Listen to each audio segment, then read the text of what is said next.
계시록 3장 7절 13절 같이 읽겠습니다. 필라델피아 교회의 사자에게 편지하라. 거룩하고 진실하사 다윗의 열쇠를 가지시니 곧 열면 닫을 사람이 없고 닫으면 열 사람이 없는 그가 이르시되 볼지어다 내가 내 앞에 열린 문을 두었을 때 능히 닫을 사람이 없으리라. 내가 내 행위를 아노니 내가 작은 능력을 가지고서도 내 말을 지키며 내 이름을 배반하지 아니하였도다. 보라 사탄의 패당 유대인이라 하나 그렇지 아니하고 거짓말하는 자들 중에서 몇을 내어주어 그들로 와서 내 발 앞에 절하게 하고 내가 너를 사랑하는 줄을 알게 하리라. 내가 나의 인내의 말씀을 지켰은즉 내가 또한 너를 지켜 시험의 때를 면하게 하리니 이는 장차 온 세상에 임하여 땅에 거하는 자들을 시험할 때라. 내가 속히 오리니 내가 가진 것을 굳게 잡아 아무도 내 면류관을 빼앗지 못하게 하라. 이기는 자는 내 하나님 성전에 기둥이 되게 하리니 그가 결코 다시 나가지 아니하리라. 내가 하나님의 이름과 하나님의 성 곧 하늘에서 내 하나님께로부터 내려오는 새 예루살렘의 이름과 나의 이름을 그 위에 기록하리라. 귀 있는 자는 성령이 교회들에게 하시는 말씀을 들을지어다. 오늘 필라델피아 교회를 오늘 말씀을 드리겠습니다. 필라델피아, 미국에도 필라델피아라는 도시가 있는데 형제를 사랑한다는 뜻이죠. 필라델피아가. 그래서 실제로 이제 필라델피아에 가면은 그쪽에 이제 에미쉬라고 하는 사람들도 많고, 에미쉬는 이제 기독교 분파 중에 하나인데 종교개혁 시대 때 그 제세례파라고 있습니다. 지금의 침례교회 뿌리예요. 그분들은 이제 옛날 방식 그대로 살고 있어요. 마차를 타고 다니고 촛불하고, 그래서 이제 아이들도 보통 10명씩, 10명 이상씩 낳습니다. 그러니까 옛날 방식 그대로 사는 사람들이에요. 말 타고 다니고 실제로 그렇게 에미쉬들이 많고, 그래서 이제 형제들, 그런 교회들은 주로 이제 목회자들이 별로 없고요.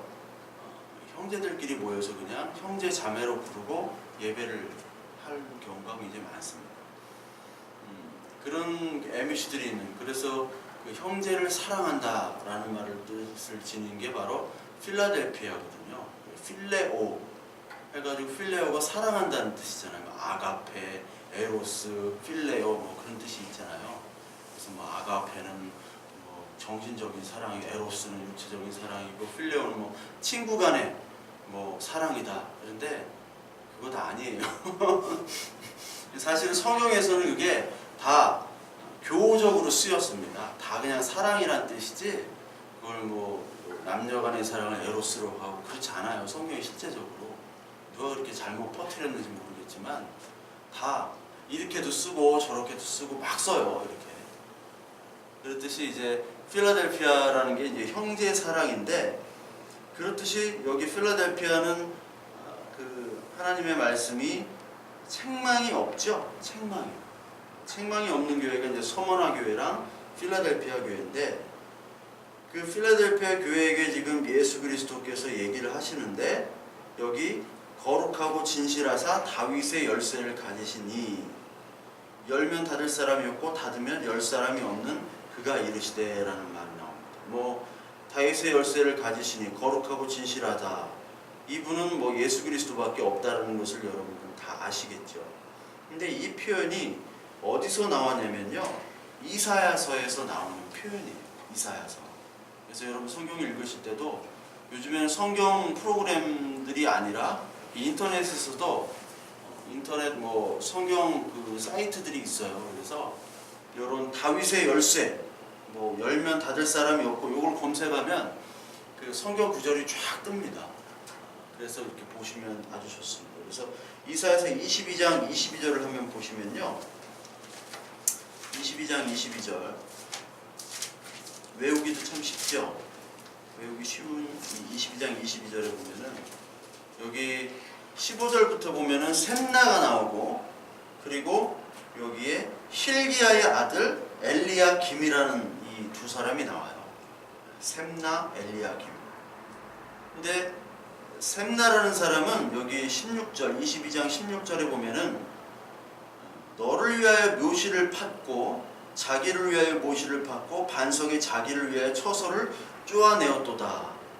즉 여기 셈나라는 그런 관리에게 그 이사야가 경고를 하는데, 왜 그러냐면 지금 그 이사야 시대, 즉 히스기야 왕 때 이 시대가 아수르가 그 이스라엘을 공격하는 때예요.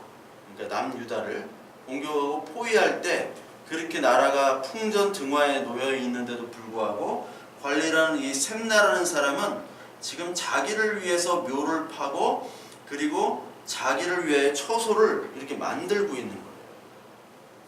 자기를 위한 삶을 사는 거죠. 그런데 그거에 반해서 거기에 힐기야의 아들 엘리야김이라는 사람이 있습니다.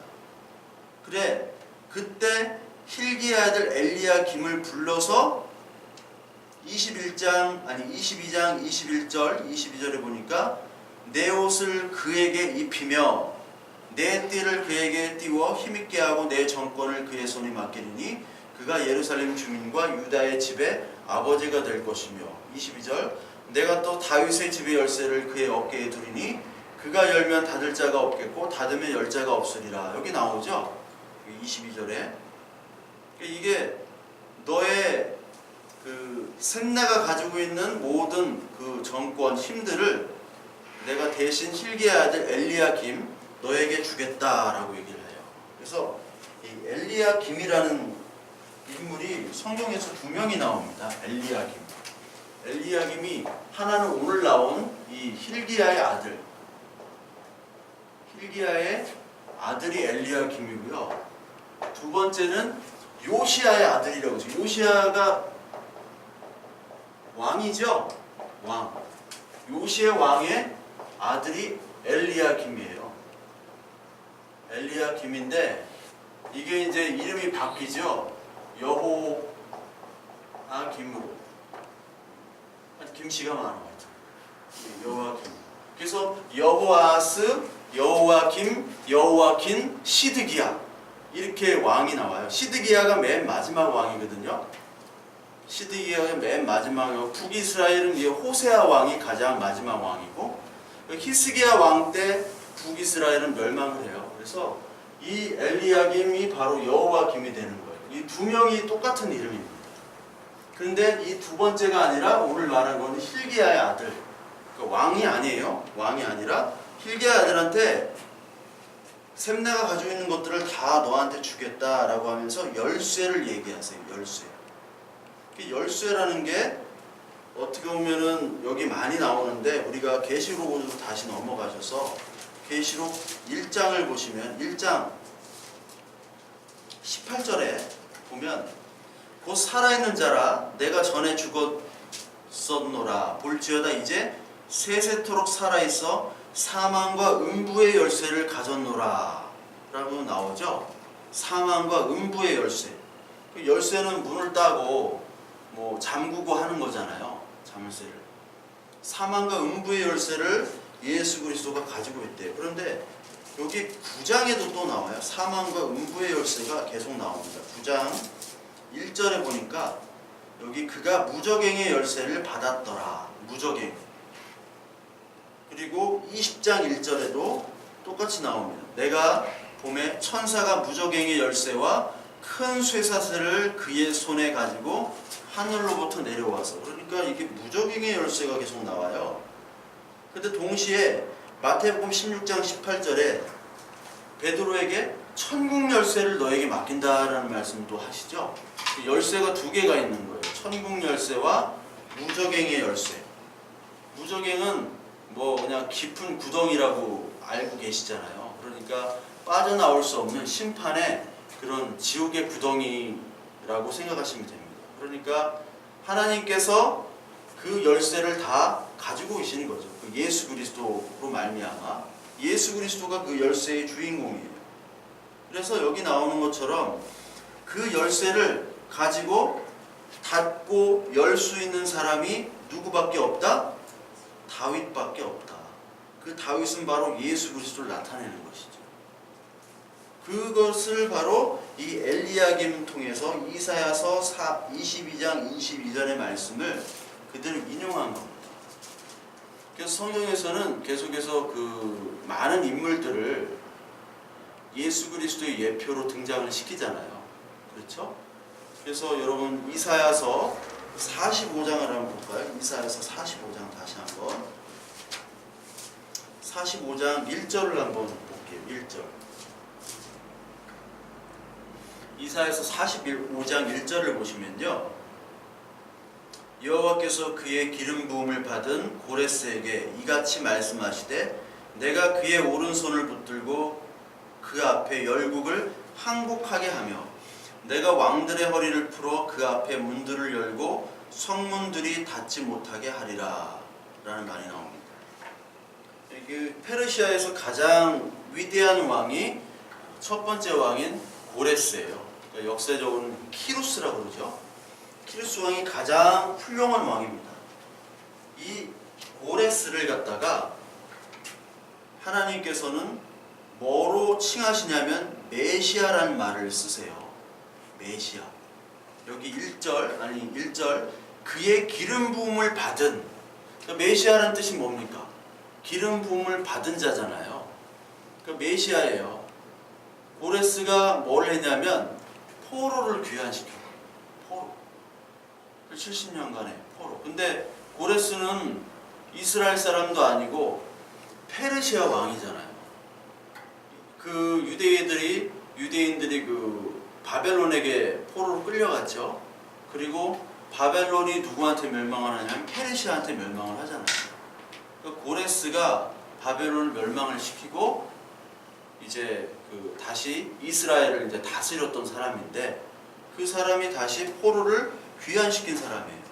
즉 하나님께서는 다윗도 예수 그리스도를 나타내지만 적장 있죠. 적의 장수도 적의 왕도 하나님은 메시아로 사용을 하는 거예요. 메시아라는 것은 기름을 부은 사람인데 기름을 부어서 뭐를 하느냐? 그 민족을 해방시키는 거거든요. 죄에서 해방시키고. 그래서 계속해서 포로를 자유케 하고 해방시키는 역할을 메시아를 통해서 하는 건데, 그 메시아의 역할을 이방인 왕인 고레스에게 했다라는 거예요. 고레스 마음을 움직여서. 그게 하나님의 역사라는 거예요. 그렇게 하나님의 역사를 보는 것이 바로 구속사적인 관점이고, 그래서 역사를 하나님의 관점으로 보는 것과 그냥 하나님의 관점으로 보지 않는 것으로 나눠지잖아요. 그래서 이런 고레스가 그런 얘기를 하면 역사학자들은 놀고 있네, 장난하니? 이렇게 할 거예요. 그렇지만 우리는 하나님께서 미리 70년 후에 포로에서 너희들 다시 이 땅으로 올 거야, 약속하신 그 70년을 채우는데 고레스를 사용하신 것이에요. 그뿐일 뿐 고레스는 역사적으로는 위대한 왕이지만 하나님은 그를 사용만 하는 거죠. 하나님은 사탄도 사용하고 짐승도 사용하고 모든 것들을 다 사용하십니다. 그게 바로 세상 주관자인 그 하나님을 나타내는 겁니다. 그래서 여기 나오는 것처럼 그 열린 사람, 그리고 열쇠를 가지고 열면 닫을 사람이 없고 닫으면 열 사람이 없는 것이 바로 하나님 예수 그리스도께서 이 역사를 움직이시고, 그리고 문을 닫기도 하고 문을 열기도 하신다는 거예요. 이 세계의 역사와 우리의 인생 개인사와 이 모든 만물을, 그거를 얘기하고 있는 겁니다. 그러면서 이 열쇠가 등장하면서 다시 8절에 문이 등장해요. 내 앞에 열린 문을 두었다라고 얘기합니다. 열린 문. 교회 이름도 열린문 교회, 뭐 하늘문 교회, 천국문 교회 이런 게 많은데 문이 그만큼 중요해요. 문. 그래서 여러분 요한복음 10장을 한번 볼까요? 요한복음 10장. 요한복음 10장에 보시면요, 예수 그리스도께서 자기가 문이라고 얘기를 하세요. 문. 나는 다리야. 문인데 문을 얘기하세요. 이 10장 1절에 보시면요. 진실로 진실로 너에게 이르노니 문을 통하여 양이 우리에게 들어가지 아니하고 다른 데로 넘어가는 자면 절도요 강도다. 문으로 들어가는 이는 양의 목자다라고 나오죠. 그리고 7절 한번 볼까요? 10장 7절. 그러므로 예수께서 다시 이르시되 내가 진실로 진실로 너에게 말하노니 나는 양의 문이라. 나보다 먼저 온 자는 다 절도요 강도니 양들이 듣지 아니하였느니라. 내가 문이니, 여기 나오죠. 문이. 누구든지 나로 말미암아 들어가면 구원을 받고 또는 들어가며 나오며 꼴을 얻는 것이라.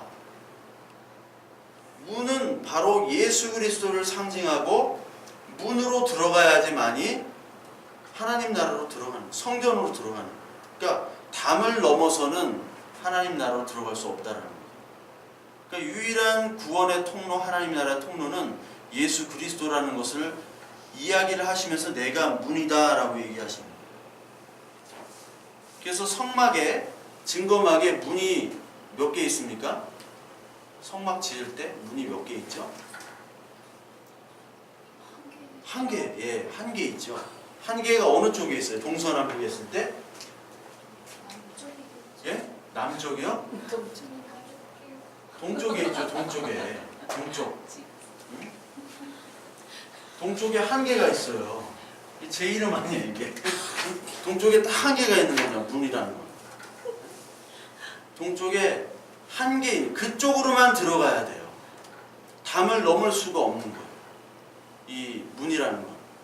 그 문과 열쇠를 하나님께서는 이 성경 전체에 계속 얘기하고 계세요. 문. 그러니까 구원의 문을 하나님께서는 열어놓고 계속 기다리시는 것을 얘기하고 있어요. 구원의 문을 열어놓고 있다. 그러나 구원의 문을 열어놓기만 하는 것이 아니라 닫을 때도 있는 거죠.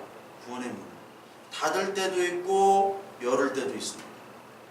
그래서 구원이라는 것과 이 예수 그리스도는, 구원은 예수 그리스도를 통해서만 나오는 거죠.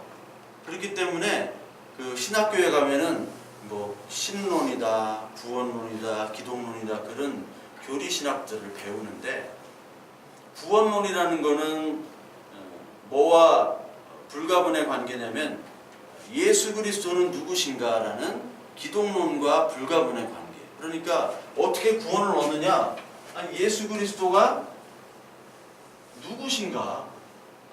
예수는 누구며 그리스도는 뭔가? 예수는 그리스도인데, 예수라는 인간의 예수가 바로 메시아로 오신 그 하나님이자 온전한 인간이야. 그래야지 인간의 몸으로 제물을 드릴 수 있는데 흠없는 제물로 드려야 되니까 하나님, 온전한 하나님이자 동시에 온전한 인간이시다.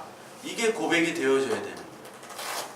이게 고백이 안 되어지니까 요한 1서에서 적그리스도는 육체로 오신 이를 부인하는 것으로 얘기하죠. 요한 1서에서 적그리스도가 무엇이냐? 육체로 오신 것을 부인하는 자가 적그리스도다. 처음 들어보세요? 요한 1서? 네. 요한 1서, 요한복음, 요한계시록, 요한 1서, 2서, 3서에 나오잖아요. 요한 1서, 그럼 찾아볼까? 요한 1서, 이게 어디 나오냐면요. 2장.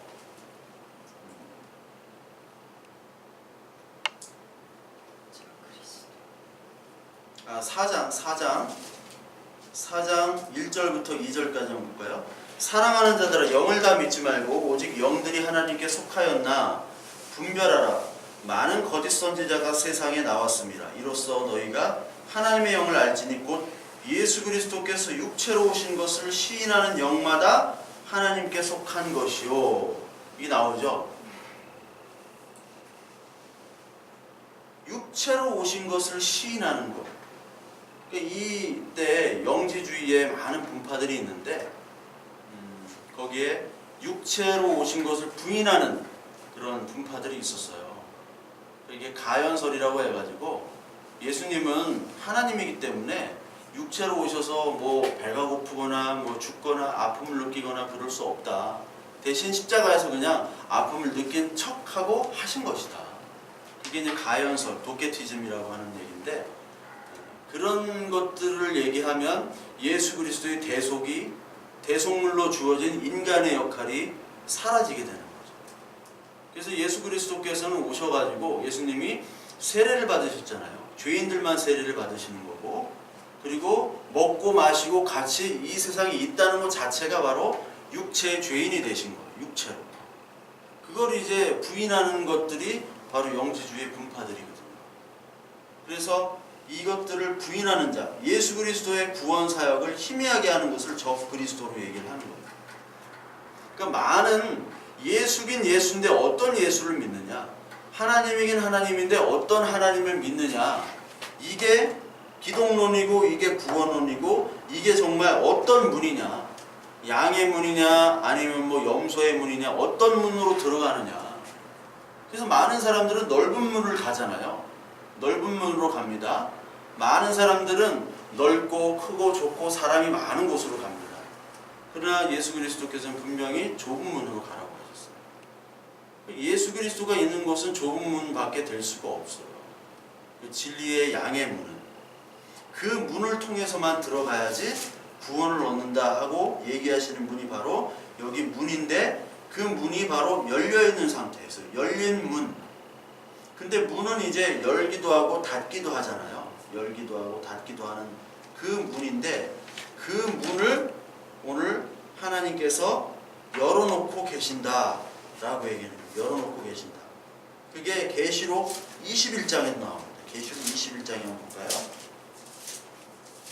계시록 21장 23절에서 25절 보면요, 그 성은 해나 달의 비침이 쓸데없으니 이는 하나님의 영광이 비치고 어린 양이 그 등불이 되심이라. 만국이 그 빛 가운데로 다니고 땅의 왕들이 자기의 영광을 가지고 그리로 들어가리라. 낮에 성문을 도무지 닫지 아니하리니 거기에는 밤이 없음이라. 사람들이 만국의 영광과 존귀를 가지고 그리로 들어가겠고, 이렇게 좀 나오죠. 여기 보면 25절에 보면 성문을 도무지 닫지 아니하리니 거기에는 밤이 없음이라. 성문을 닫지 않는데 밤이 없는 곳이래요. 그러니까 하나님의 나라, 즉 새 예루살렘, 그 하나님의 나라를 표현할 때 밤이 없는 곳으로 표현하죠. 그곳엔 밤이 없다. 그곳엔 눈물도 있고 눈물도 없고 슬픔도 없고 사망도 없고 애통하는 것도 없고, 거기에 또 한 가지 추가가 밤이 없다는. 그러면서 낮인데 낮에 성문을 닫지 않는데요. 하나님께서는 낮에는 열어놓으시는 거예요. 근데 사실 밤은 그 성문을 닫아놓는 거예요. 보통 그렇죠? 보통 밤에는 닫잖아요, 성문을. 지금 우리는 뭐 성 안에서 살진 않지만 뭐 서울에는 이게 사대문이 있잖아요. 그 성 안에서는. 근데 서울은 좀 그런 게 좀 대문에 성이라는 것이 좀 희박한데,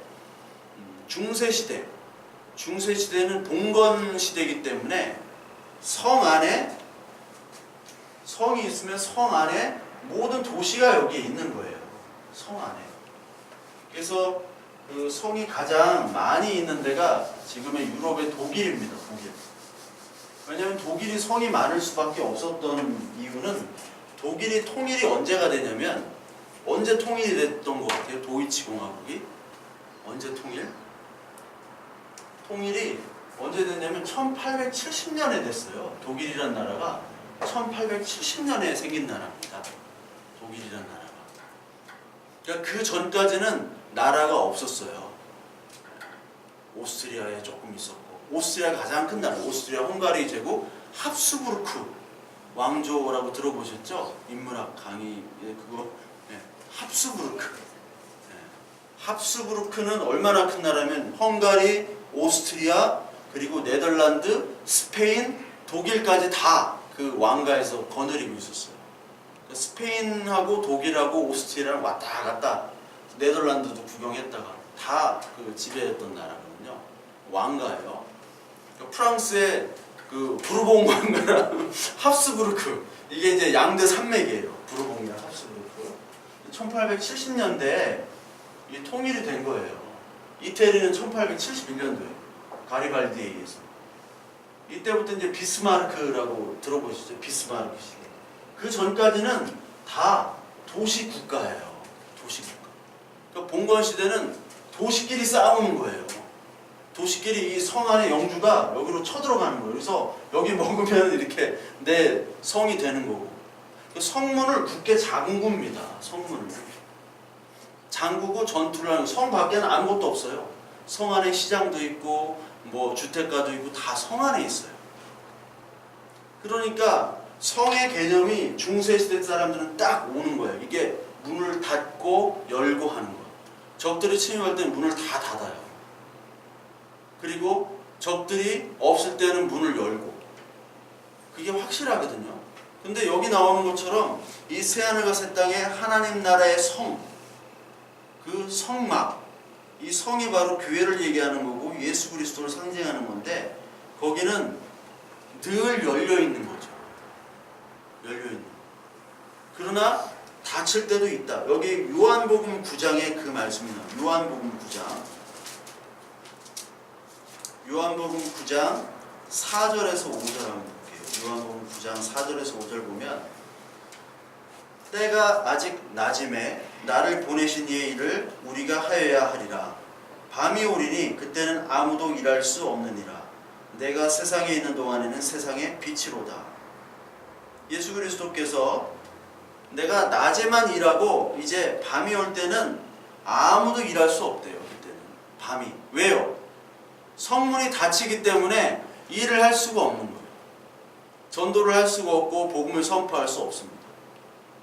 문이 닫히는 밤이 오기 때문에. 그러니까 나는 밤 상태가 아니라 내가 세상에 있는 동안에는 지금 빛이래요. 낮에만 일하시는 거예요. 낮에만. 예수 그리스도.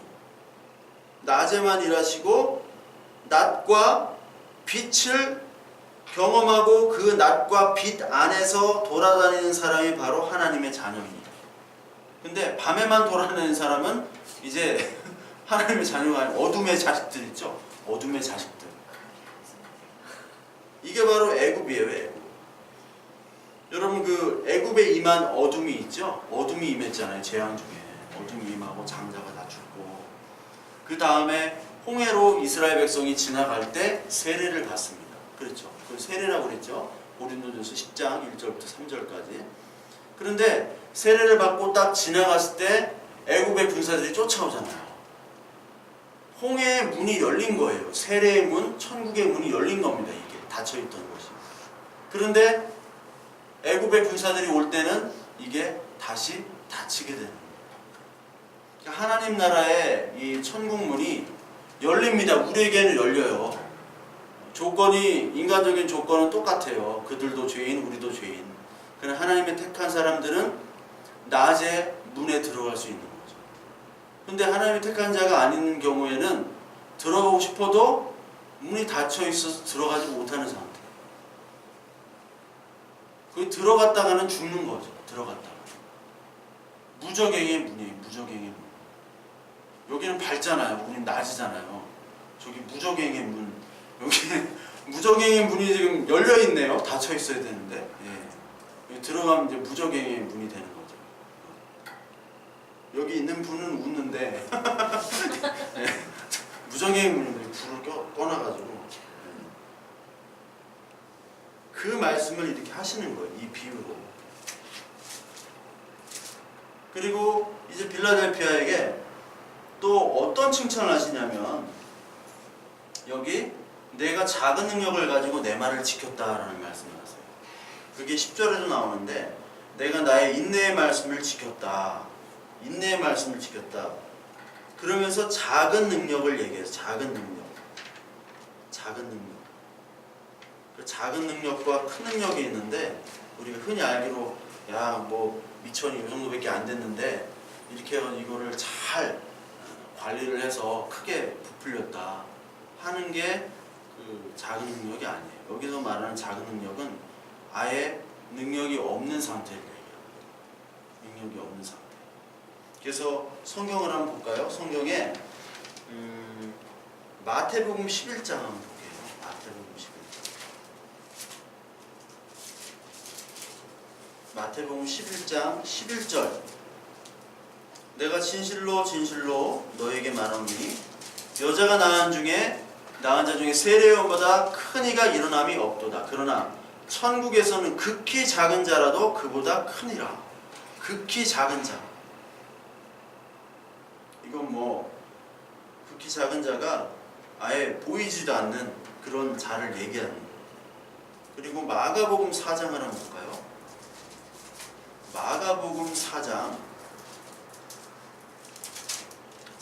보시면 4장 31절에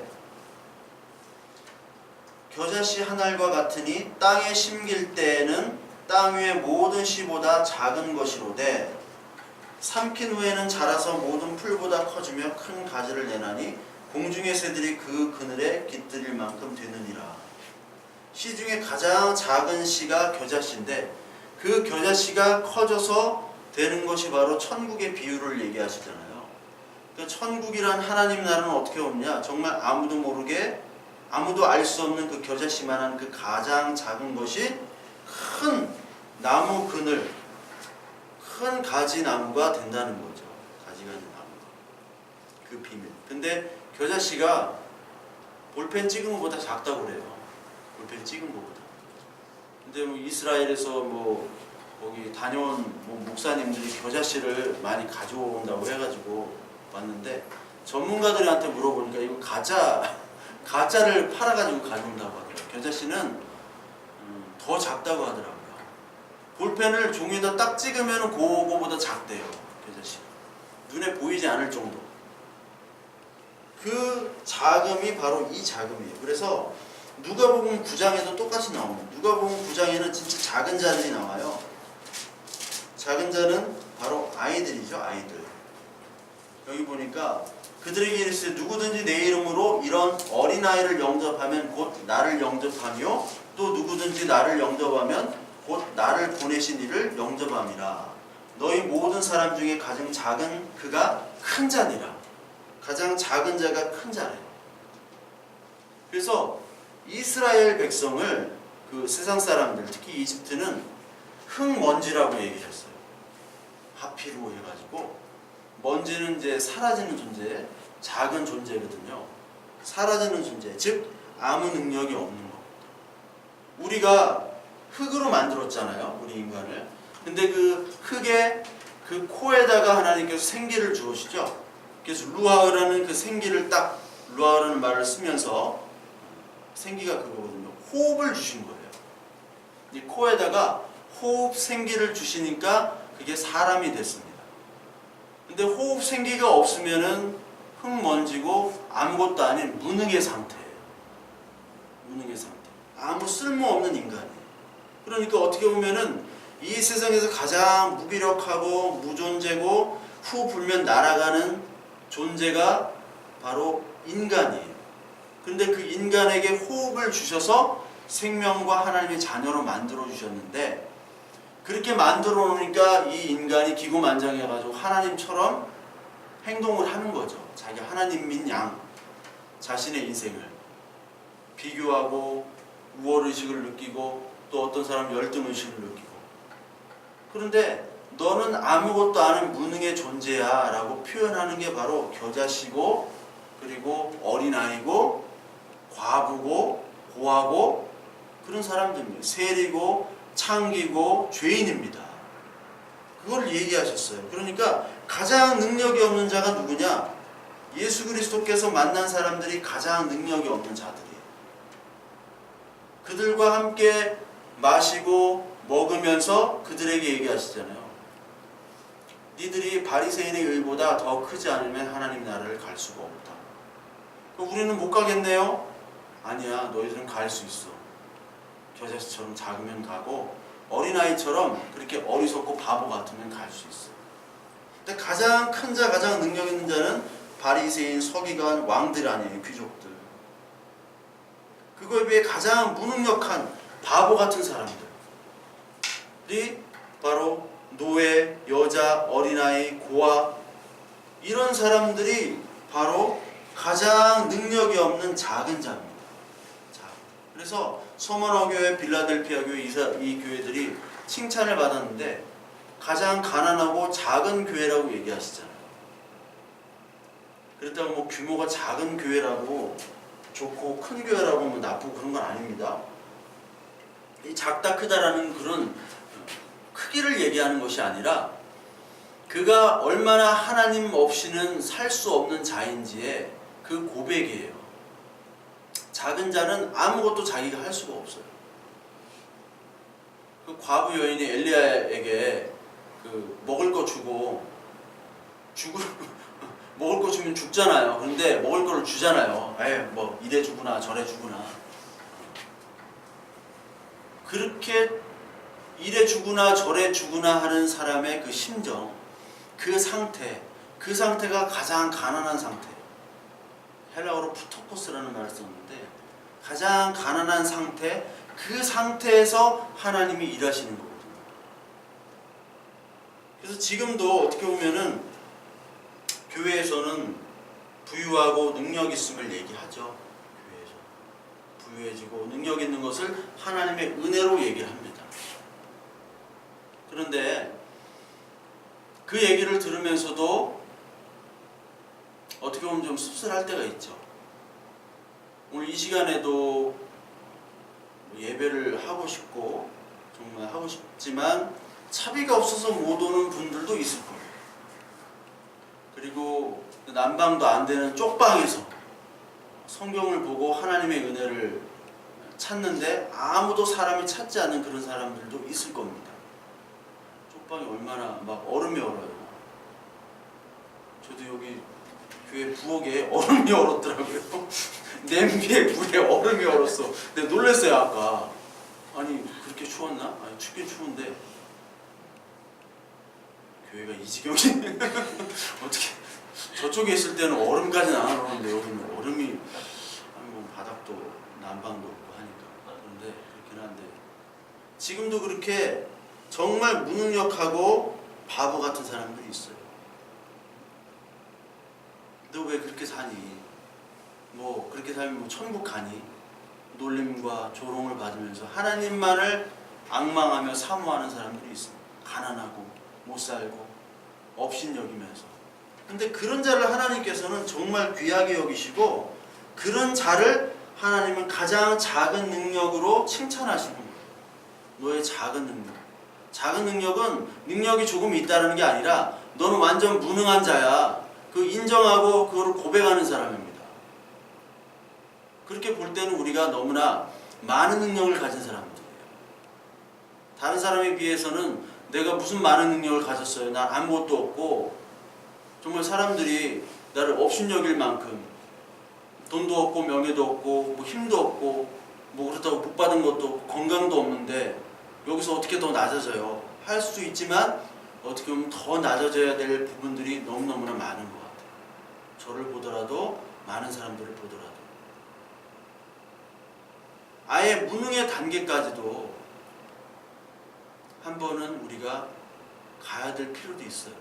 이 말씀을 볼 때. 그 무능의 상태를 하나님께서는 귀히 여기시고 그 무능의 상태에도 불구하고 내 이름을 배반하지 않아야 하였다. 능력이 있으면 배반을 합니다. 요리 빠지고 저리 빠지고. 무능한 사람들은 머리를 굴릴 수가 없어요. 잘 못 굴려요. 이런 사람들은 그냥 계속해서 쭉 갑니다. 그 상태로만 쭉 가요. 발전이 없을 수도 있어요. 세상에 놀림받을 수 있습니다. 예수 그리스도께서 이 빌라델피아 교회를 작은 능력으로 말씀을 지켰다라고 얘기를 합니다.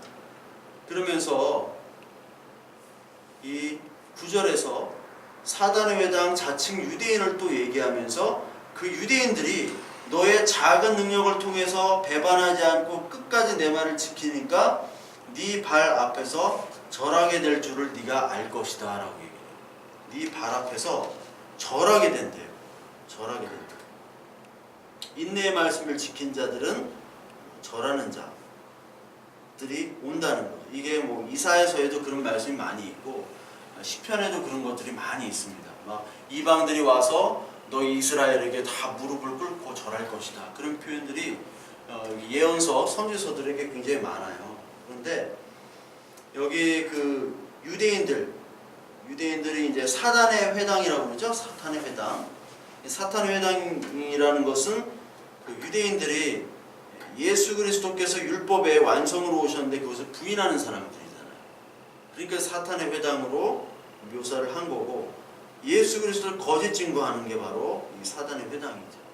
로마서 2장 28절에서 29절에 보면은 표면적 유대인 할례가 아니라 이면적 유대인이 유대인이다라는 말이 있어요. 로마서 2장 28절에 이면적이라는 것은 마음의 유대인이죠. 성령으로 하나님의 자녀가 된 야곱의 후예들, 그 이스라엘이 된 자만이 유대인이라고 얘기를 하시는 거예요. 그게 이면적 유대인이다.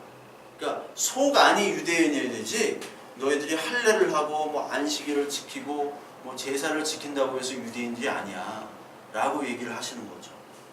그들만이 유대인이지, 할례를 자랑하고 보여지는 것들을 자랑하며 율법이 만능이 되는 이 사람들은 바로 사탄이라고 얘기하시는 거죠. 그들을 바로 거짓말쟁이라고 하고, 그래서 예수 그리스도께서는 바리새인과 서기관들에게 사탄의 자식들아, 독사의 자식들아, 너희 아비가 사탄이다, 너희 아비는 거짓말쟁이다 라고 했듯이 여기도 거짓말하는 자들이라고 얘기를 하시는 거예요. 거짓말하는 자들. 그 자들 중에 몇이 너에게 네 앞에서 절을 하겠다라는 거죠. 절을 하겠다. 그러니까 이 말을 가지고 많은 그 유대인들이, 봐봐라, 이 예언대로 우리가 유대인들이 얼마나 핍박받고 얼마나 많이 힘들었느냐. 그런데 지금은 많은 사람들이 우리에게 절을 하지 않느냐. 이런 식으로 해서 그래요. 지금 다 유대인들한테 절하잖아요. 트럼프도 유대인들 이스라엘에게, 예루살렘 이스라엘의 수도라고 딱 하는 순간 뭐 이제 막 난리가 나는 거죠. 예루살렘은 이 세 종교가 공유하는 지역이잖아요. 이스라엘의 수도는 텔 아비브입니다. 텔 아비브. 해안 도시예요. 해안 도시. 성경에 나오는 요바에서 가깝습니다. 텔 아비브. 근데 이 예루살렘은 수도가 될 수가 없어요. 수도라고 선언했다가는, 왜냐하면 그건 이슬람의 가장 최고의 성지예요. 이슬람 사원들이 거기 다 있기 때문에 예루살렘에게는 이슬람이 폭탄을 쏘지 않습니다. 자기 집이기 때문에. 예루살렘을 이슬람이 계속 지배했어요. 지금까지 1000년 이상을 지배한 데가 예루살렘이기 때문에. 근데 그렇게 이들은 이런 식으로 문자적으로 얘기를 하는 거예요. 네 발 앞에 다 무릎을 꿇을 것이다. 실제 경제적으로 유대인들이 다 전 세계를 통치를 하니까. 근데 그것이 아니라 예수 그리스도께서 무릎을 꿇는, 온 세상이 무릎을 꿇을 것이다라고 하신 말씀이 있는데, 그 바울을 통해서 하나님이, 이게 빌립보서에 나오는, 빌립보서 2장 한번 볼까요? 빌립보서 2장에 보면 이 무릎을 어떻게 꿇느냐 사람들이. 빌립보서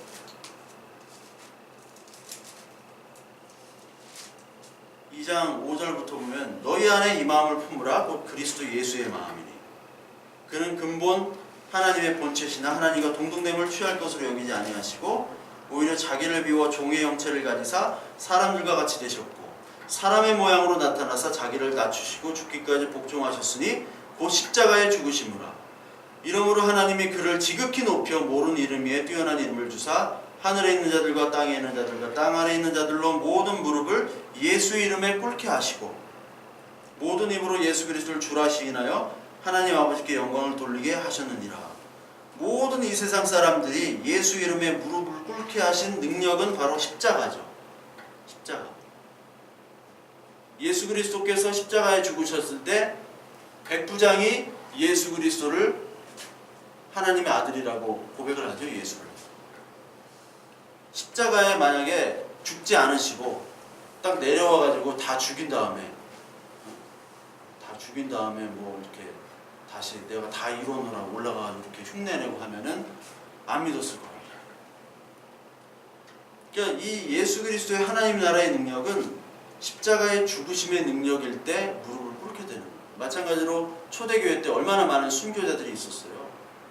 순교를 당하니까 기독교가 막 엄청나게 부흥을 하는 거예요. 너도 나도 순교를 하겠다. 그래서 로마가 순교를 죽이질 않았어요. 한때는 죽이질 않았어요. 일제시대 때도 마찬가지잖아요. 1919년 3.1운동 후에부터 이제 문화적으로 바꾸기 시작하잖아요. 옛날에는 막 강압적으로 물리적인 통치를 하려고 했는데 문화적으로 얘네들을 바보를 만들어야겠다. 황국 식민화. 창씨개명도 하고 글자도 이제 일본 글자 쓰고 사상 문화를 바꿔야 되겠다. 얘네들을. 그래가지고 얘네들을 우리나라 식민지로 완전히 그 정신을 바보를 만들고 정신을 일본화를 해야지 얘들이 통치를 하지 물리적으로 했다가는 계속해서 뭐 독립주사들이 계속 나오니까 안 되겠다 라고 바꾼 거거든요. 마찬가지입니다. 이게 우리의 이 예수 그리스도께서 주시는 이 무릎꿇음이라는 것은 바로 십자가의 무릎꿇음이에요. 이게 계시록 5장에도 나옵니다. 계시록 5장에도 보시면요. 5장 10절에 그들로 우리 하나님 앞에서 나라와 제사장을 삼으셨느니 그들이 땅에서 왕노릇 하리로다 하더라. 왕노릇. 우리가 이미 왕노릇을 하는 거예요. 왕노릇. 왕노릇을 하는 건데 예수님 보좌 앞에서. 근데 예수님 보좌 앞에서 왕노릇을 하는데 이들이 어디서 왔다고 그랬어요? 이들이 입사 장로들 앞에서 입사 장로들인데 이들이 어디서 왔느냐? 큰 환난을 당한 자들 중에 왔다고 얘기하는 거예요. 여기가 계시록 7장 한번 볼게요. 7장 13절. 장로 중 하나가 응답하여 나에게 이르되 이 흰옷 입은 자들이 누구며 또 어디서 왔느냐? 흰옷 입은 자들이 바로 이 세상에서 왕노릇 하던 자들이었는데 내가 말하기를 내 주여 당신이 아시나이다. 그가 나에게 이르되 이는 큰 환난에서 나오는 자들인데 어린 양의 피에 그 옷을 씻어 희게 하였느니라. 어린 양의 피에 그 옷을 씻어 희게 한 예수 그리스도의 피, 자기의 죽음, 자기 부인이 있는 사람들이 바로 흰옷을 입고 그들이 바로 하나님 나라 보좌에 있으면서 동시에 이 땅에 왕노릇을 하는 자들이에요. 실제적으로 왕노릇은 부유한 사람들이 하잖아요. 하나님 없이도 자기 마음대로 권력과 돈을 가지고 휘달릴 수 있는 그런 사람들이 이 세상의 왕처럼 보이지만 사실은 그들은 이미 다 죽은 자들이죠. 우리가 이미 하나님의 것으로 하나님의 자녀로 왕으로 살아가고 있다라는 거예요. 너희들은 왜 모르니? 왕의 존재를 너희들은 왜 모르니? 그 모르면서 우리는 하나님이 주신 것에 기뻐하지 못하고 감사하지 못하고 세상 것들을 막 쫓기만 한다면 그게 바로 잘못된 것이죠. 그래서 여러분 아가서에 보시면 아가서에 술람미 여인이라고 나오죠? 술람미 여인, 맨날 술 먹는 여자처럼 이렇게 생각이 술이라는 단어가 나와가지고 술람미 여인. 이 술람미 여인이 이게 그 얼굴색이 어떻다고 그래요? 검다고 그랬잖아요. 검다고. 응? 요즘엔 뭐 섹시하다고 이렇게 좋아하지만 검다라는 건 일을 많이 한 거예요. 여기 나오는 술람 여인이 일이 많이 했다라고 나오거든요. 일을 많이 한 여인인데 이 많이 한 여인을 솔로몬이 사랑하잖아요. 사랑. 그래서 아니 왜 하고 많은 여자들 그렇게 많은 여자들이 있는데 왜 이 여자 술람 여인 막 오빠들이 맨날 일 시킨다고 그러고 그렇게 나오거든요. 아가서에서 오빠들이 일 시켜가지고 얼굴이 새카매요. 그래서 마스크팩도 뭐 할 수가 없어. 옛날에 뭐 저기 선크림도 없고. 그런데 솔로몬이 사랑하면 되잖아요. 솔로몬이. 네? 출세 어떻게 해야 됩니까? 출세. 예? 그냥 봉 하나 잡으면 되는 거예요. 예? 예? 누구 하나 잡으면 공부도 필요 없어요. 그냥 어디 저기 예? 회장 그냥 아들 친구로 삼으면 돼. 절친으로. 어? 삼으면 야 뭐 해줘 하면은 차도 주고 집도 주고 다 해줘요. 솔직히 말하면 그렇잖아요. 최순실 하나 잡았으면 옛날에 그냥 끝난 거 아니에요. 끝난 거. 마찬가지예요. 이 여자가 뭐가 있어? 아무것도 없어. 솔로몬 하나 잡은 거야. 솔로몬 하나. 능력도 좋아. 그러니까 많은 여자들이 시기와 질투하는, 쟤는 얼굴도 새카맣고 못생기고 막 손도 막 다 이래가지고 부르 텄는데 뭐냐 도대체. 솔로몬도 미쳤냐? 나 미쳤다. 하나님 미친 거예요. 우리 같은 자들에게 미친 거예요. 그래서 술라미 여인이 왕이 되는 거예요. 여왕이 되는 거예요. 다른 막 이쁘고 화려한 여자들이 많은데 갑자기 시커먼 여자가 네가 최고다 라고 하면은, 뭐가 최고야 하면은 뭐가지 그냥 쳐버리니까 가만히 있지도 못하고, 야 얘가 이제 여왕이니까 다 절해. 다 절하는 거예요. 우리와 똑같은 장면입니다. 우리가 바로 더러운 죄로 거머쥔 술람미 여인인데, 이 세상 사람들에게 볼 때는 어떻게 보면 굉장히 미천한 자지만 하나님이 우리를 왕과 여왕과 하나님의 자녀로 세웠다는 거예요. 그래서 모든 사람을 무릎 꿇게 하는 겁니다. 이게 바로 하나님의 나라예요. 하나님의 나라. 그 하나님의 나라가 주인공들이 바로 우리다. 그래서 세상 사람들이 절하고 무릎을 꿇을 것이다. 그러면서 또한 너에게 주어지는 하나님의 말씀이 시험의 때를 면하게 하겠다라고 얘기해요. 시험의 때. 시험. 시험이라는 건 페이라조라고 해서, 시험이라는 게 어떤 테스트의 뜻도 있지만 어떤 유혹의 뜻도 있잖아요. 시험이.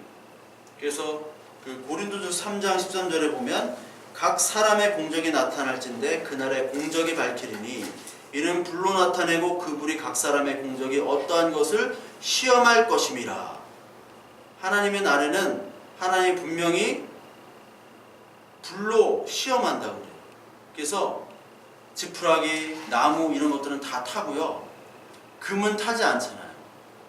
너의 믿음이 정말 시험 때 타지 않는 그런 금이냐, 진짜 믿음이냐라는 것을 시험을 하실 거란 얘기죠. 그리고 스가랴서 13장 9절에 보면 3분의 1이 불 가운데 던져 온 은같이 연단하며 금같이 시험할 것이라. 그들이 내 이름을 부르리니 내가 들을 것이며 나는 말하기를 이는 내 백성이라 할 것이요 그들은 말하기를 여호와는 내 하나님이라 하시리라. 시험을 통해서 통과한 사람들이 바로 하나님 백성이고 하나님은 내 백성이다 라고 고백을 한다는 거죠. 즉 시험이라는 것은 두 가지가 있습니다. 이 성경에서도 아브라함도 시험을 받았잖아요. 이삭을 바치라. 욥도 많은 시험을 받았잖아요. 그런데 하나님의 자녀들은 그 시험들을 다 하나님께서 통과시키게 만들어요. 그런데 진짜 시험은 뭐냐면 여기 10절에 나오는 것처럼 시험의 때를 면하게 한다 이렇게 나오죠. 그리고 땅에 거하는 자들을 시험한다 라고 얘기를 해요. 이게 무서운 게 바로 뭐냐면 멸망의 시험이 있고 우리의 아들로서의 징계의 시험이 있다는 거예요. 우리는 아들이기 때문에 징계를 함으로써 우리를 더욱더 단단한 금과 은으로 재련하는 하나님의 섭리이자 하나님의 은혜의 수단인데, 어떤 사람에게 시험은 유혹으로 온다는 겁니다. 이게 데살로니가 후서 2장 한번 볼까요? 데살로니가 후서 2장에 보면 신약 334페이지 보면 2장 9절 악한 자의 나타남은 사탄의 활동을 따라 모든 능력과 표적과 거짓 기적과 불의의 모든 속임으로 멸망하는 자들에게 있으리니 이는 그들이 진리의 사랑을 받지 아니하여 구원함을 받지 못함이라. 이러므로 하나님이 미혹의 역사를 그들에게 보내사 거짓 것을 믿게 하심은 진리를 믿지 않고 불의를 좋아하는 모든 자들로 하여금 심판을 받게 하려 하심이라. 하나님이 이 미혹의 역사를 보내는 겁니다. 시험을 하는 거예요. 테스트를. 그래서 이 미혹의 역사를 믿고 좋아하는 사람들은 왜 좋아해요? 불의를 좋아하고 하나님을 믿지 않기 때문에 그렇습니다. 이 사람들은 결국 하나님 믿는 게 아니라 자기의 능력과 자기의 돈과 자기가 하고 싶은 대로 하기 위해서 하나님을 이용하고 하나님이란 언어를 쓰고 예배하고 헌금하고 봉사하는 사람일 수도 있는 거예요. 그런 사람에게는 하나님 미혹의 영을 계속 보냅니다. 멸망의 시험이에요. 이게 멸망의 시험. 그에 반해 하나님의 자녀에게 하는 시험은 어디 있냐? 히브리서 한번 볼게요. 히브리서 12장 7절부터 8절까지 보면요. 너희가 참음은 징계를 받기 위함이라. 하나님의 아들과 같이 너희를 대우하시나니 어찌 아버지가 징계하지 않는 아들이 있으리요. 징계는 다 받는 것이거늘 너희에게 없으면 사생하여 친아들이 아니니라. 하나님께서는 징계를 하시는데 자기 아들만 징계를 하는 거죠. 그렇잖아요. 자기 아들만 징계하지 남의 자식을 어떻게 징계하겠어요? 그 징계가 바로 시험으로 나타나는 겁니다. 하나님께서 주시는. 그러니까 시험은 두 가지요. 두 가지이기 때문에 우리에게 주어지는 시험은 바로 후자 징계의 시험밖에 없는 거예요. 우리를 우리답게 하나님의 자녀답게 하는 그런 테스트밖에 없고, 멸망의 시험은 여기 10절에처럼 그 시험의 때를 면하게 하리니 라고 나오죠. 면하게 하리라. 왜 면해집니까? 너의 적은 능력으로, 너의 정말 무능력으로 그 말씀을 지켰기 때문에. 무능력한 자만이 말씀을 지킬 수 있어요. 무능력한 자만이. 하나님, 내가 하나님 아니면 지금 살 수가 없고, 하나님께 기도 아니면 내가 지금 있을 수가 없습니다. 그런 자만이 이것들을 뛰어넘을 수가 있는 거죠. 그래서 그런 사랑이 바로 이기는 자고, 면류관을 뺏지 못하게 내가 이끌어 가겠다라고 11절에 얘기하시면서 12절에 이기는 자는 하나님 성전의 기둥이 되게 한다라고 얘기해요. 기둥. 그러면서 결코 다시 나가지 아니하리라 라는 말을 해요. 이 필라델피아 교회의 특징이 뭐냐면, 필라델피아는 지진이 많은 교회였어요. 지진이. 그래서 AD 17년에 대지진이 있었대요. 대지진이 있어가지고 다 건물이 부서졌대요. 서양 건축과 동양 건축을 한번 비교해보면, 서양 건축은 대부분 다 석조 건물입니다. 근데 동양 건축은 다 목조 건물이에요. 왜 그런지 나중에 뭐 설명을 해드릴 수도 있는데 지금은 그 시간이 아니니까. 석조 건물은 지진에 오히려 더 약해요. 일본 가면 다 목조 건물이잖아요. 물론 큰 건물은 내진 설계가 돼 있지만, 그러니까 석조 건물은 이게 무너지면 그냥 끝나는 거죠. 뭐 옛날엔 내진도 없으니까. 그때 이제 다 무너져서 기둥도 안 남아요. 그 에베소, 우리가 주일날 에베소 강의하는데 에베소에 아르테미스 신전이 있는데 그게 다 무너지고 기둥 하나 올려놨는데 그것도 그냥 기둥을 올려놓은 거예요. 그때 당시 기둥도 아니고 다 무너졌는데, 여기 보니까 그렇게 무너지는 지진이 많이 나올 때는 사람들이 어떻게 합니까? 다 집에서 나가죠. 나간단 말이에요. 뛰쳐나간단 말이에요. 뛰쳐나가기 때문에 여기 12절에 다시 나가지 아니하리라 라는 말이, 지진 이제 나도 안 무너져 라고 얘기하는 거예요. 왜? 네가, 교회가 하나님의 성전에 기둥이 든든하게 돼가지고 무너지지 않기 때문에 다시 나가지 않아도 돼 라고 하는 얘기예요. 지진에 빗대어가지고. 그러니까 많은 사람들이 지진이 일어날 때 밖으로 나갔단 말이에요. 지진이 일어나면 밖으로 나가야 되잖아요. 근데 이제 나가지 않아도 돼. 왜? 하나님의 나라는 든든하게 세워지니까. 그래서 여러분, 기둥이라는 게 성경에 두 개가 나오는데, 그 역대하 3장 15절에 보면요, 성전 앞에 두 개의 기둥이 있어요. 이 기둥이 이제 두 개가 있습니다. 성전 앞에. 역대하에 이제 나오는데 두 개가 딱 있는데, 두 개. 그리고 이게 열왕기 상해 7장 12절에 그 두 개의 기둥의 이름이 나오죠. 기둥이 보아스 그리고 야긴. 이 왼쪽 기둥이 보아스고 오른쪽 기둥이 야긴이에요. 보아스와 야긴 두 기둥이 있다라고 얘기해요.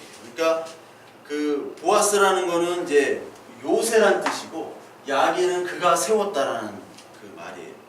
그러니까 이 기둥이 성전에 두 가지가 있고 그리고 예수 그리스도 그 하나님께서 그 저기 이스라엘 광야 시대 때 불기둥과 구름기둥 이 두 기둥으로 인도해 주셨잖아요. 그 불과 구름은 바로 하나님이 함께 한다는 얘기죠. 그 기둥. 이 기둥이라는 것은 바로 하나님의 임재와 더불어 성전을 바치는 겁니다. 이 기둥이 없으면 이제 무너지게 돼요.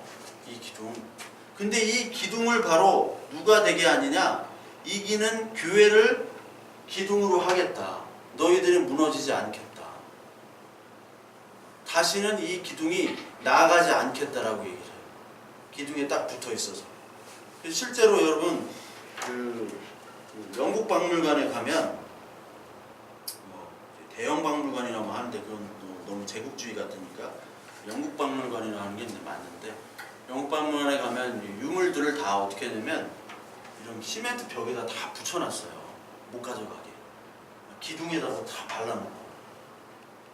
왜냐면 이렇게 전시를 해서 누가 훔쳐갈 수도 있고 시멘트로 발라놨어요. 그냥 못 뛰어가게. 나쁜 놈들이에요. 지 유물도 아니면서. 그래도 양심은 있어서 공짜예요. 브리티시 뮤지엄. 근데 루브르 박물관은 양심도 없어. 되게 비싸요. 지금 하면 25,000원 할 거예요. 25,000원. 다 훔쳐오고 뺏어온 건데. 하여튼 영국 놈이 좀 나아요. 프랑스 놈보다. 근데 여기를 다 붙여놓은 거예요. 왜? 나의 유물을 못 가져가게 하겠다는 거예요. 그와 동시에 네 기둥은 이제 너희들이 안 나가도 된다. 무너지지 않기 때문에. 즉 하나님의 구원과 하나님의 나라는 인간이 아무리 흔들어도 흔들 수도 없고 인간이 아무리 가져가려고 해도 가져갈 수도 없는 하나님만이 보존하는 그런 하나님의 나라와 구원이라는 얘기예요. 즉 성도의 견인. 하나님의 나라 백성들은 하나님이 견인차로 끌고 간다라는 거예요. 견인차로 끌려갈 때 핸들 운전하는 사람이 있습니까? 바보 아닌 이상? 그냥 가만히 손 놓고 가잖아요. 하나님이 인도하는데. 이제 너희들이 뛰쳐 안 나가도 된다. 내가 들고 나가겠다라는 거예요. 흔들리지 않는다. 그게 마태복음 7장 22절 27절에 나오는 거죠. 반석 위에 지은 집, 모래 위에 지은 집. 하나님 말씀 반석 위에 지으면 상수가 나고 뭐 바람이 불고 해도 무너지지가 않잖아요. 그게 바로 하나님의 구원인데 그 하나님의 구원은 여기 나오는 것처럼 말씀이 나오죠. 인내의 말씀을 지킨다. 이게 반석이고 바로 예수 그리스도잖아요. 그러니까 우리가 모든 인생의 터전이 바로 예수 그리스도와 말씀으로 있을 때는 우리의 구원이 흔들리지 않는 거죠. 근데 구원을 딴 데서 찾는 거예요. 교회에 왔음에도 불구하고 구원을 다른 곳에서 찾아요. 말씀 아닌 뭐가 해야지 된다, 뭐를 방언을 해야 된다, 뭐가 들려야 된다, 뭐 웃어야 된다, 성공해야 된다. 그거는 흔들리잖아요. 성공하면 뭐 할 거예요? 무너질 수 있는데. 돈을 많이 벌면 뭐 할 겁니까? 날아갈 수도 있는데. 건강하면 뭐 하고 자녀들이 잘 되면 뭐 할 거예요? 자녀들 건강 이거는 한시적인 것인데 그것에 목매이지 말고 그것을 벗어나라는 거죠. 그게 바로 이기는 자죠. 그 이기는 자에게 하나님이 이름을 준대요. 여기 보니까 내가 하나님의 이름과 하나님의 성 곧 하늘에서 내 하나님께로부터 내려오는 새 예루살렘의 이름과 나의 이름을 새 이름을 그 이 위에 기록하리라. 즉 교회 위에 너 빌라델피아 교회 너의 위에 예루살렘 새 예루살렘 이것도 교회예요. 그리고 새 이름 나의 새 이름 하나님의 이름 예수 그리스도 이름 이거를 다 네 위에다가 기록하겠대요. 그러니까 이름을 바꾸겠다는 거죠. 이게 계시록 21장에도 있는데요. 계시록 21장에도 뭐 성경 전체의 이름이라는 게 굉장히 많이 나오지만 21장 12절부터 14절까지 보시면요. 크고 높은 성곽이 있고 12문이 있는데 문에 12천사가 있고 그 문 이름에 이름을 썼으니 이스라엘 자손 12지파의 이름들이라. 문에다가 이름을 쓴 거예요. 문이라는 거는 이제 예수 그리스도잖아요. 예수 그리스도 위에다가 12지파의 이름, 교회의 이름을 쓴 거고, 동쪽의 셋, 북쪽의 셋, 남쪽의 셋, 서쪽의 셋. 그리고 14절에 그 성의 성곽에는 12기 초석이 있고 그 위에는 어린 양의 12사도의 12이름이 있더라. 성문과 성곽과 기초석에 다 예수 그리스도의 그 자녀들, 그 12사도, 12이름, 교회의 이름, 저와 여러분들의 이름을 기록해 놨다는 거죠. 이름을 기록했다. 이름을 바꿨다. 여기 새 이름이라고 그래요. 새 예루살렘, 새 이름. 그러니까 이름을 바꾼다는 것은 신분이 바뀌는 거죠. 야곱에서 이스라엘로 바뀐 거죠. 그리고 그 전에 아브람에서 아브라함으로. 저는 아브라함과 아브라함의 뜻도 몰랐어요. 아브라함에서 아브라함으로 바뀌고 야곱에서 이스라엘로 바뀌고, 우리는 죄인에서 성도로 바뀌고. 그래서 이름이 바뀌었다는 것은 주로 고대 때 정복전쟁에서 그 점령을 하게 되면, 지역을 점령하면 바꿉니다. 그래서 여러분 성경 지명에 가이사라, 빌립보 이런 게 있죠. 가이사라가 시저잖아요. 시저, 빌립보라는 말은 원래 그 알렉산더의 아버지 이름이 필리포스예요. 그 필리포를 좀 딴 거예요. 그러니까 옛날에 유명한 장수나 왕들, 지금 이집트에 보면 알렉산드리아라는 도시가 있죠. 알렉산더 대왕이 거기에서 도시를 세운 거예요. 알렉산드리아. 그러니까 모든 도시나 이런 것들은 그 정복자들의 이름을 따거나 정복자들의 이름을 바꿔버립니다. 자기 식으로. 그러니까 우리는 바로 예수 그리스도의 정복된 자들이죠. 그리고 건축할 때 이름을 바꾸잖아요. 건축할 때. 우리는 예수 그리스도로 인하여 재건축된 자들입니다. 이름이 바뀐 거예요.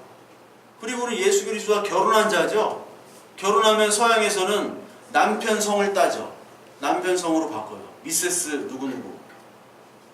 우리나라만 안 바꾸지만 대부분 외국들은 다 바꾸잖아요. 즉 우리는 예수 그리스도의 이름으로 바뀌는 거예요.